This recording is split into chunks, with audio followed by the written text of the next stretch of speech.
মধ্যপ্রাচ্যের বর্তমান অবস্থা হচ্ছে সে আরবি প্রবাদের মতো। আমাকে তো সেদিনই খেয়ে ফেলা হয়েছে যেদিন সাদা ষাঁটিকে খাওয়া হয়ে গিয়েছিল। এই প্রবাদের পেছনের গল্পটা আমি আপনাদেরকে বলতে চাই। এক জায়গায় 3টি ষাঁড় ছিল, সাদা, কালো এবং লাল। তারা একসাথে থাকতো। একদিন একটি সিংহ প্রথমে কালো ও লাল ষাঁড়কে এসে বলল, তোমরা যদি আমাকে সাদা ষাঁটিকে খেতে বাধা না দাও তাহলে আমি তোমাদের কোনো ক্ষতি করব না। তারা তখন রাজি হয়ে গেল। এরপর সিংহটি খুব আয়েশ করে সাদা ষাঁটিকে খেয়ে ফেলল।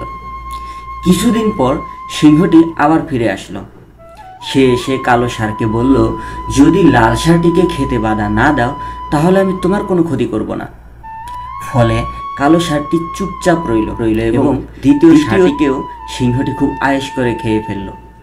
সর্বশেষে আরও একদিন এসে সিংহটি যখন কালো ষাঁড়টিকে বলল যে আমি এখন তোমাকেই খেয়ে ফেলতে চাই, তখন তাকে আর বাঁচানোর মতো কেউ ছিল না। সে তার ভুলটা বুঝতে পেরে বলল, আমাকে তো সেই দিনই খেয়ে ফেলা হয়েছে যেদিন সাদা ষাঁটিকে খাওয়া হয়েছে।